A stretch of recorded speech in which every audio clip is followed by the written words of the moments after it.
আসসালামু আলাইকুম। অপরূপা ব্লগ থেকে জানাই অনেক অনেক শুভেচ্ছা, ভালোবাসা। তোমরা কেমন আছো? আশা রেখে ভালো আছো।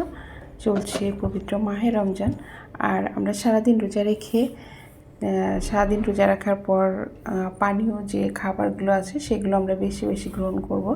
আজ তোমাদের একটি রেসিপি দেখাবো, সেটা হচ্ছে ঘরে থাকা যে কিছু উপকরণ। আমাদের দই সবার ঘরে অনেক কম বেশি সময় থাকে।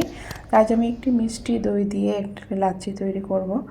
তো আমি এখানে মিষ্টি দই নিয়েছি, যেহেতু আমি 2 গ্লাস আমি লাচ্ছি তৈরি করব। এর জন্য আমি আমার পরিমাণ মতো আমি দই নিয়েছি। আমি দইটা একটু বেশি পরিমাণে নিয়ে নিয়েছি।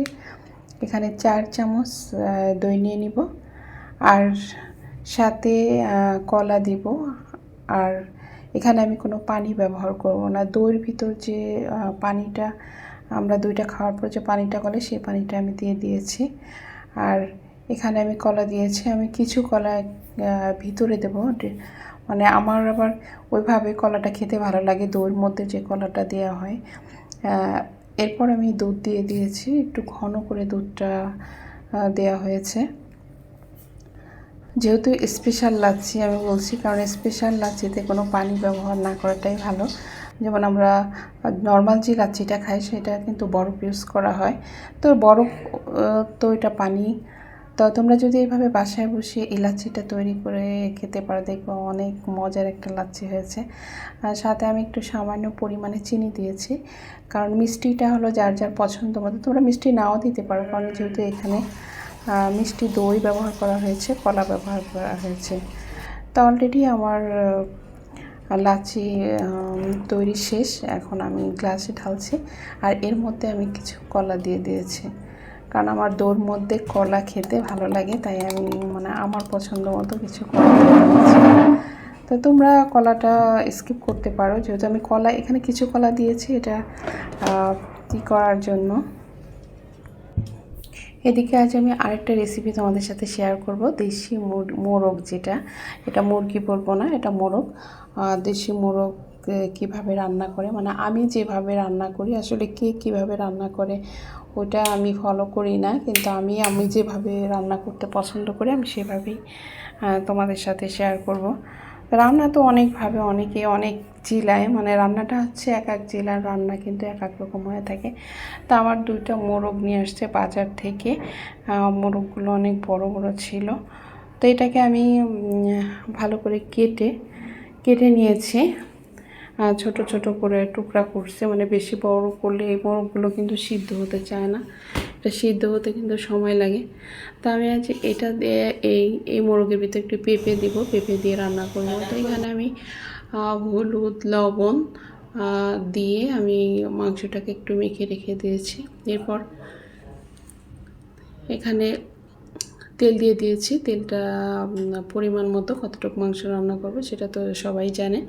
তা ফার্স্ট আমি এখানে পেঁয়াজ কুচি দিয়ে দিয়েছি, এর মধ্যে একটু লবণ দিয়েছি যাতে পেঁয়াজটা তাড়াতাড়ি নরম হয়। তো পেঁয়াজটা যখন একটু লাল হয়ে আসবে, তখন আমি বাকি মশলা, এখানে এলাচ, দারচিনি, লং, তেজপাতা, গরম মশলা সবই আছে, এটা দিয়ে আবার আমি নাড়াচাড়া করব। মশলাটার ঘ্রাণ যখন বের হবে, এরপর আমি বাকি যে মশলাগুলো আছে, প্রথমে আমি একটু পেঁয়াজ বাটা, এখানে পেঁয়াজের সাথে একটু আবার কাঁচামরিচও আছে, এটা দিয়ে আমি প্রথমে আমি কষিয়ে নেব।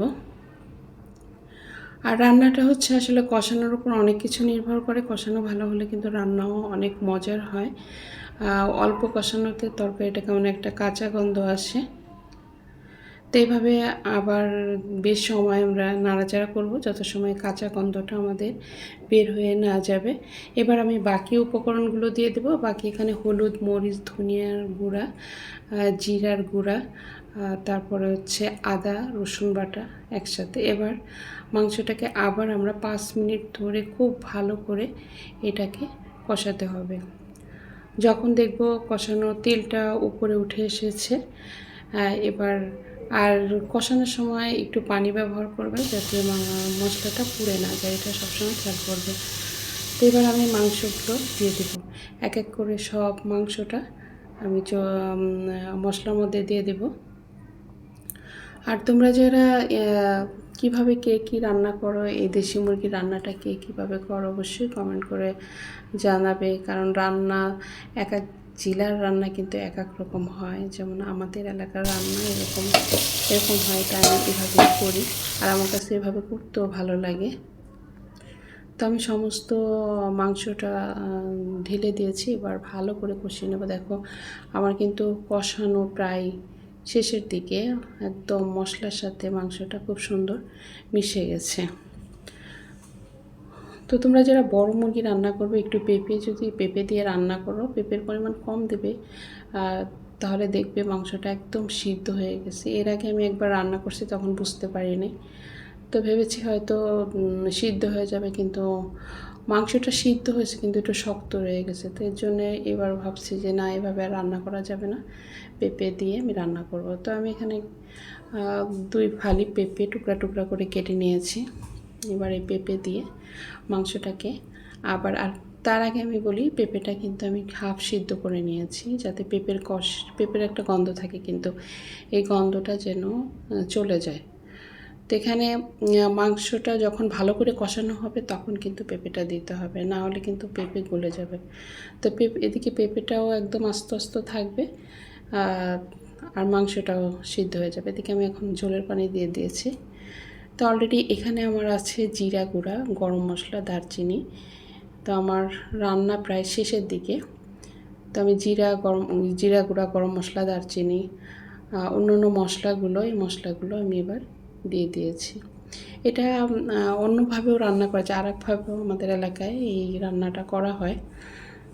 তো এবার আমি কিছু কাঁচামরিচ দিয়ে দেব, কাঁচামরিচ দিয়ে ঢাকনা দিয়ে ঢেকে দেবো, যাতে ঘ্রাণটা পুরোটা ছড়িয়ে যায়। তো এখন আমার রান্না প্রায় শেষ। এখন দেখো এই যে আমার রান্না কেমন হয়েছে।